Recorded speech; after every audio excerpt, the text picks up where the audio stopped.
Hey, ADHDers. Welcome to the 6th episode of the ADHD and Me podcast. Now, today's episode was going to be titled Behind the Mask, but unfortunately, the guest who was going to be on that podcast fell very ill. Don't worry, they're okay. They've nearly made a full recovery. So what I've had to do is I've had to move their podcast to next month. So what are we going to be talking about today? Today's episode is going to be fun because I'm joined by two close friends who talk about what it means to parent a child with ADHD, which was made even more interesting by a special little guest star who was my friend's baby, who you might be able to hear in the background of the conversation, which is why this episode is aptly titled 3 Women and a Baby. Listen up, ADHDers, you might find some interesting parenting tips and some answers to those sought-after questions about what it means to parent a child with ADHD.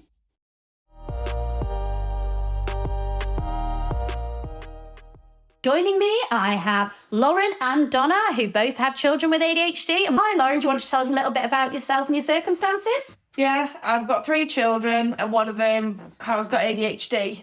Yeah, and one of them's here with us right now, the little baby boy. Yeah. So if you hear any baby background noises or music, you know where that's coming from. And the other person we have joining us today is Donna. Do you want to tell us a little bit about your circumstances, Donna? My son was recently diagnosed with ADHD after a continuous battle from primary school. Yeah. So I think from what I've heard on the grapevine and from other parents, half the issue of having a child with ADHD is the battle, and you've just hinted at now, the battle to get them diagnosed. How long were you fighting for that, Donna, for the diagnosis? I approached the primary school that my son attends to when he was maybe year 4, but they decided to put it down to a chosen behaviour. Wow. Yes, I had to deal with his behaviour at home because Tyler was busy masking in primary school. I did approach the high school when it started in September 3 years ago. Again, it was a battle, but they seemed slight traits.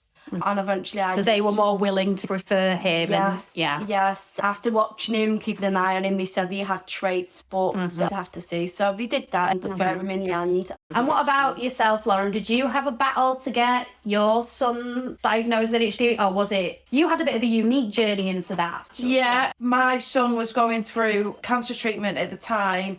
He knew there and then we were showing signs straight away. So I wouldn't really say we had a battle to try and get a diagnosis. We just had to get him to finish his cancer treatment before he could start ADHD treatment, because obviously the chemotherapy can interfere with the ADHD medication, which obviously wouldn't be good. So who referred him for that diagnosis then? Was it the hospital or? I think I got some letters off the hospital, obviously, to help with the thing. But I think it was like nursery and school, everybody got involved. But we knew from a young age he had presented. Yeah. Oh, that's good. So for you, it wasn't so much. Obviously, there was a battle with the cancer and the treatment, and I can't imagine what that must have been to go through. You felt like a lot of people were on board with that ADHD diagnosis from a young age. That's good. Yeah. That's good. That's quite unique.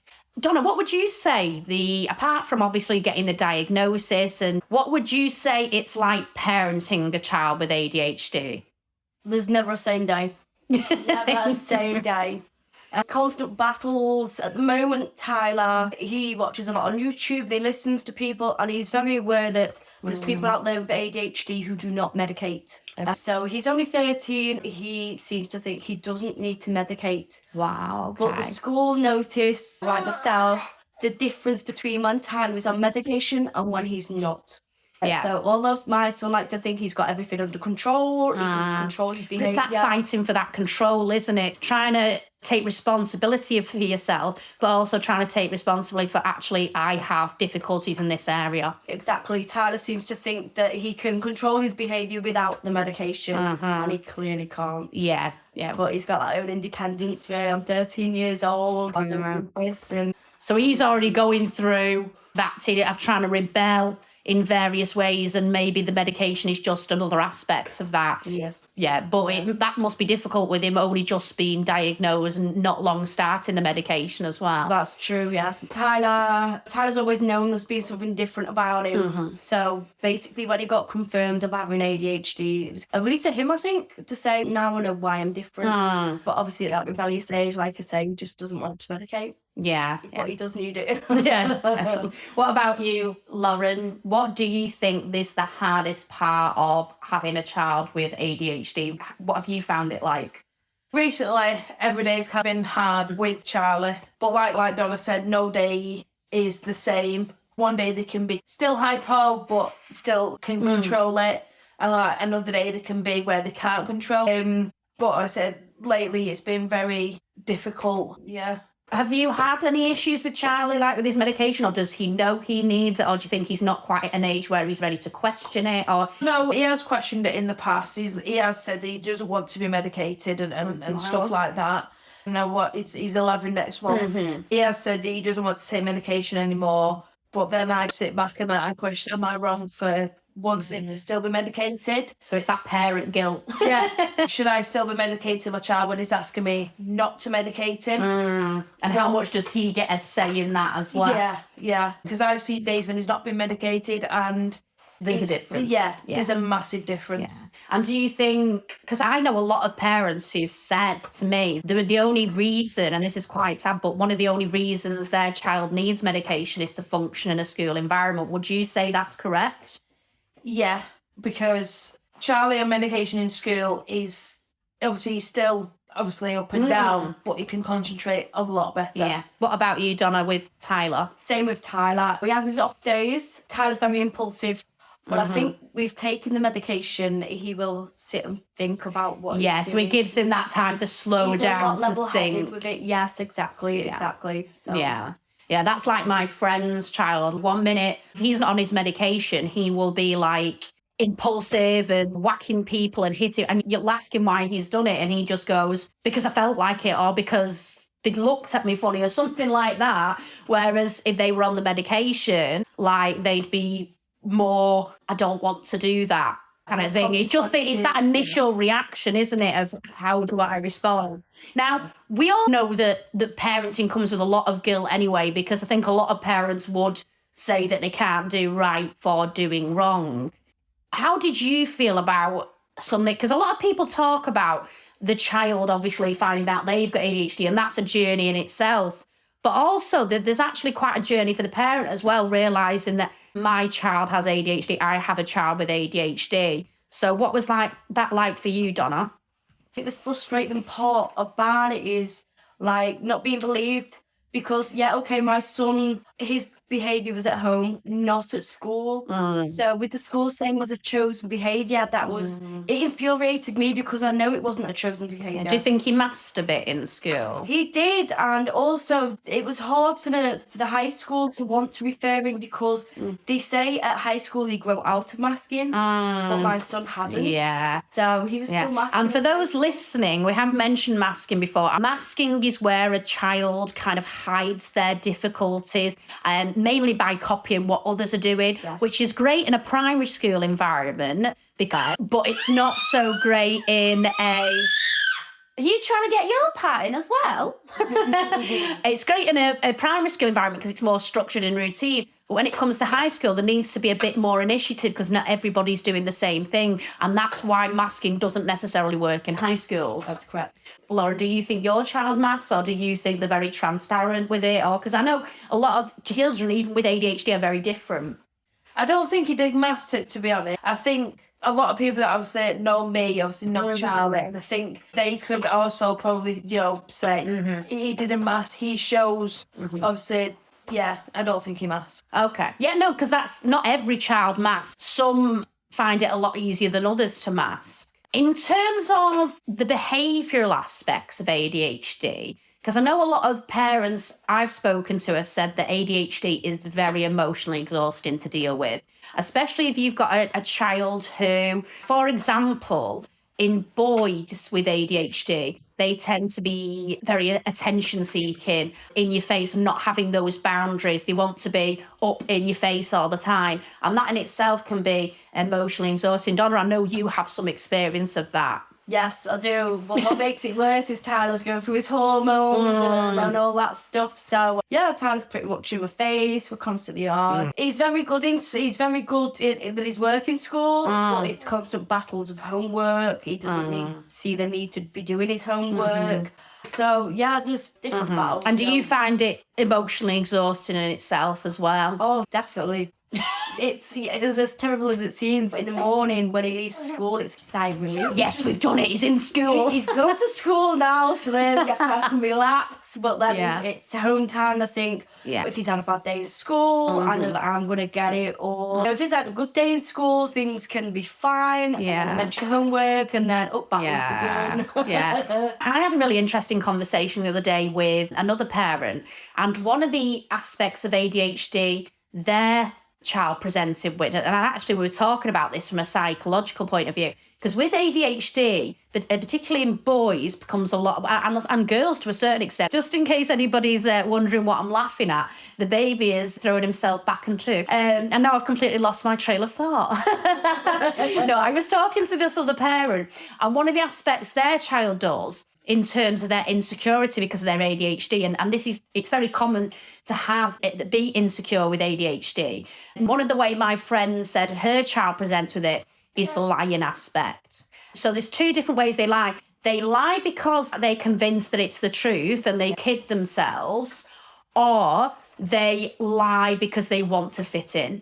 Have any of you experienced that? Have you experienced that? I wouldn't say he's lied to fit in, but Charlie can lie, like especially at home with his sibling, his sister. He could have done something, but then he'll try and turn it around and say his sister's done it, even though she's not. So I wouldn't say he's lying to fit it in. It's more the normal kind of lying. Yeah. It comes with blaming your sibling for everything. Yeah. What about you? But Tyler's got, I think he overthinks things. Yeah, which is very common with ADHD. Yes, there's been a few things. If we're ever in conversation, and then I'm trying to get my head around what they said, because he goes into detail. So I'll restate these exact words back to him. And no, I didn't say that, did I? Yeah. No time, Dave, for your exact words. Yeah.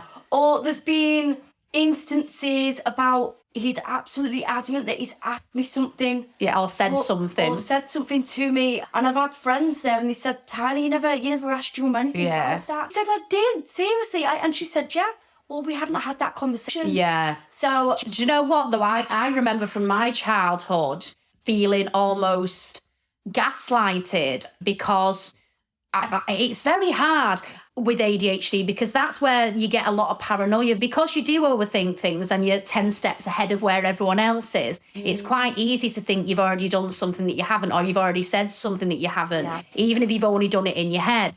But then when somebody says to you you've not, you get really paranoid because you think, have they got something against me? Are they actually, do you know what I mean? They're against me. They're saying it to make themselves look better. And you get a lot of paranoia. And these are a lot of issues that a lot of people don't talk about with ADHD, because unfortunately in society, ADHD is only seen through the lens of education, how it affects them in school. But actually there's all these things like paranoia, lying behaviour that's being dealt with in the home that's not talked about. It's just literally, let's send them off to parenting classes and they can all share their experiences that way, which is good. Support groups do have the place for parents.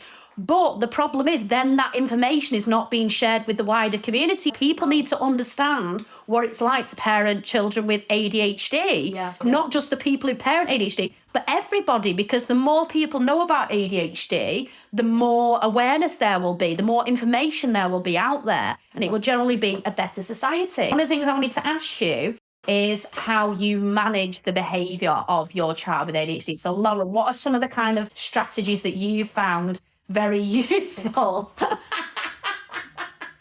in dealing with ADHD? In case anyone's wondering why we're laughing, there is a few hand gestures going on. I won't tell you what they are, but you can use your imagination. So what kind of have you found that's useful? He likes to play on a tablet. That, like, to me, it depends on what the behaviour kind of is. So if he shows like violence and stuff, then his bigger things get removed, like time off his Xbox or time off his tablet.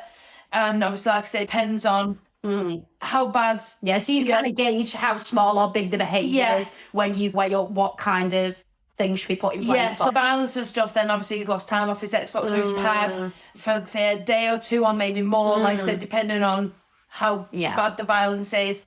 If it's just something silly and nitpicking and stuff, I'll just ask him to come off his pad for a little bit just to cool down, and we'll talk about things and then he can go back. I think that's important, isn't it? Because a lot of children with ADHD, because of the impulsivity part, they don't necessarily understand the deeper meaning behind the behaviour. And so I think it's so important to have those conversations and not just have the sanctions. Okay, now you've lost this, let's talk about what you could do to you can't get just that. remove the pad and expect them to sit there, for example, 20 minutes and then say, can I have your pad back, see you later, because they don't understand. They don't learn why. anything. Yeah. And actually, I've had a few parents who said that losing time on technology, an iPad or Fire tablet or something like that, or gaming devices does work very well with ADHD. And there's actually a link between gaming and ADHD, because when you're gaming, I do like to game myself, so I'm not dissing gaming, but when you're gaming, your dopamine levels get hit quite highly because you're being stimulated quite a lot through the visuals, the kind of interaction and all this. So your dopamine levels go through the roof. So a lot of children with ADHD and even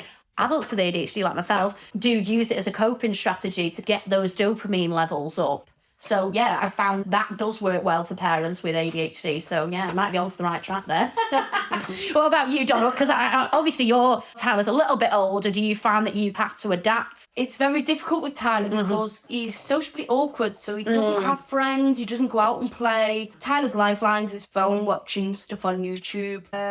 So you don't feel right taking him away from the only thing that's helping him to engage. Exactly, but obviously I still do. Yeah. No one's saying you don't do anything. Take it away from that, or take him away from it. But like when he said that they have to sit and think about what they do, Tyler's quite impulsive. There's no saying that he's not going to repeat that behaviour over and over again. I know he's 13. He should be thinking, but he just doesn't. Yeah, he doesn't learn. Yeah. So that brings us on to a different kind of issue, doesn't it? Like, do you find that you have to maintain a good balance between your expectations of what they should be doing for their age and within the social norms, but also trying to remember that actually they've got ADHD and they might not be full? At what point do they take responsibility for their ADHD? And at what point do you think they have to still face the consequences of aspects of their ADHD? Because I have a friend whose parent doesn't necessarily give them their medication outside of school time. They'll ask if they want to take it, and sometimes they say no.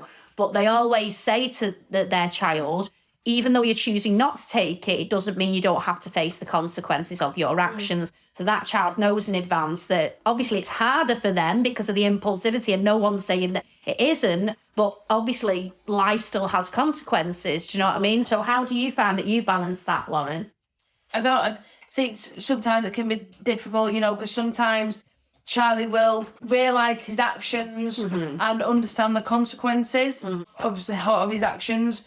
But sometimes he doesn't understand and he will carry on misbehaving and ignoring what I've set for him, really.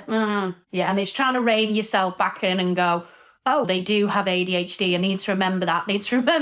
As opposed to, I need to expect normal kind of parenting will work on this child. What about you, Donna? How do you manage those expectations in line with your child's ADHD? It's very different under different circumstances. If Tyler's with a child or children that's younger than him, it becomes their age.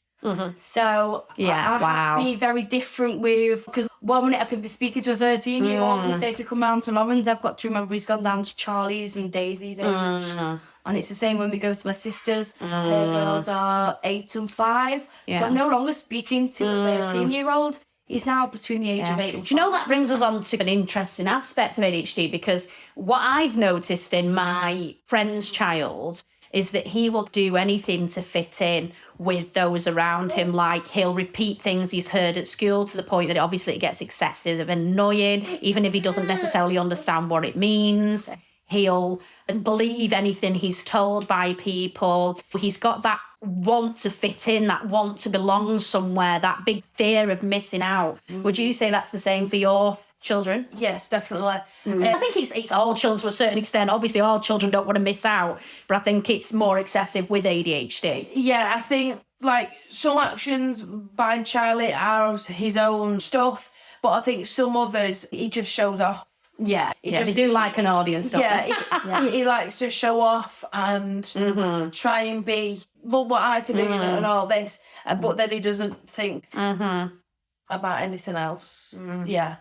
One of the things I want to speak to, because I know this will be a big issue for a lot of parents who are potentially listening to this podcast, is the sleep aspect. Because obviously sleep can be a big issue with ADHD. Now, I know some parents who are extremely lucky, and even though their child struggles to get to sleep, they will sleep all the way through. But then I know other parents whose child only has 4 hours a night because of their ADHD. So it's a little bit of a mixed bag. What's been your experience with the sleeping aspect? The child is actually on sleepers anyway, so they help him. So and that is for his ADHD? So there's 2 different types of melatonin. There's one to help you go to sleep, there's one to keep you asleep, and that's one that Charlie's on. The one to keep him asleep? Yeah. Now, sometimes it can work, sometimes it doesn't. I've known him to be, now before we moved, I noticed him up at 2, 3 o'clock in the morning, sat watching TV. Wow. Even though he's on sleepers. I've known him even here, getting up early and just sat in his room with the light on reading or something.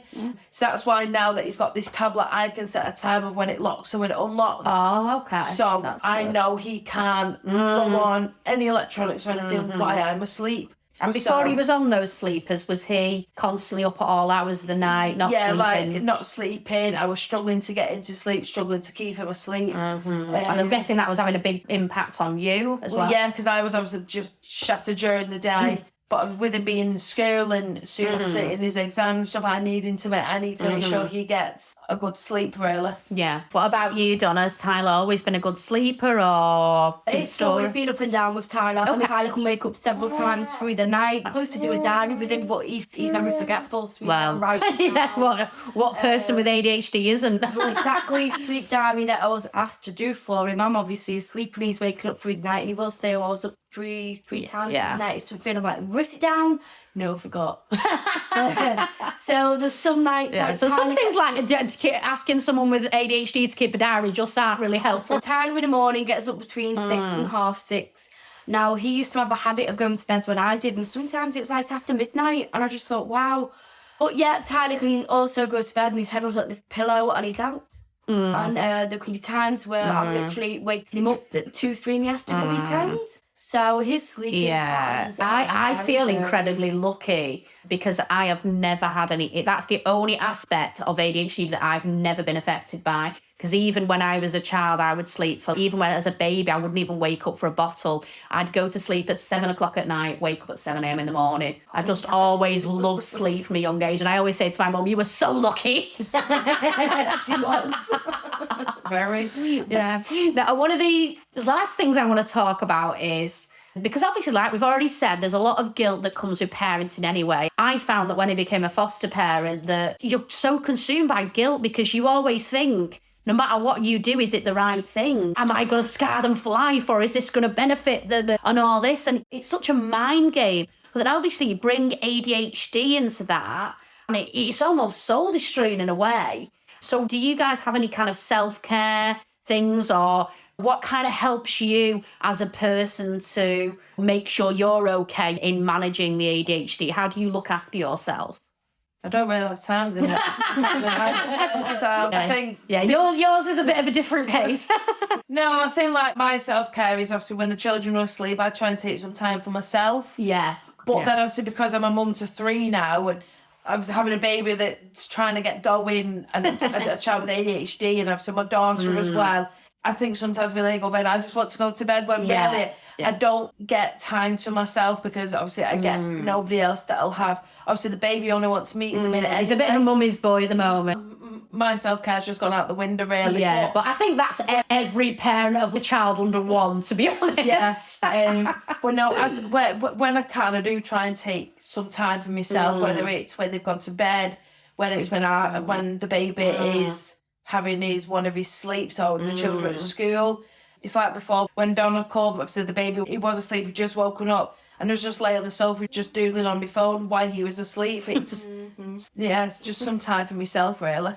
What about you, Donna? How do you look after yourself, like knowing your parents and a child of ADHD? It's just keeping busy at work. Yeah. Every time I've got visiting Laura to go see my sister. Yeah, so having people around you, because I found that, I mean, I don't know if you find that with obviously raising a child with ADHD, but I found as a foster parent, like the biggest thing for me is having that support network and having a group of people who I can have a laugh with and make fun of situations with. For example, if your child's had a bad day, it's just like laughing it off with some friends and having a little bit of a rant. Do you find that helps as well? Yes, definitely. Yeah. I think, to be honest, my friends are probably getting sick and tired of me moaning and whatnot. And Look how you pointed at me there.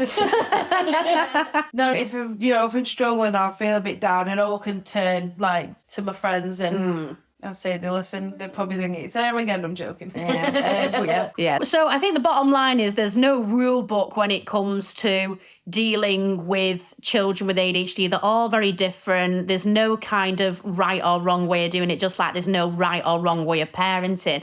I suppose the thing to remember is we've just got to hang on in there, use our support network, use the professionals, and just take it as it comes, really.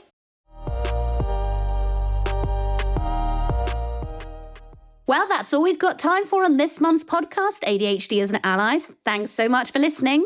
I hope you've learned a little bit about what it's like to parent a child with ADHD. Who ever thought it was all sunshine and rainbows anyway? But we shall love you and leave you and see you next month where we talk about what it means for children to mask. Take care, everyone, and if you need support or advice, you can check out our website at adhdandme.org.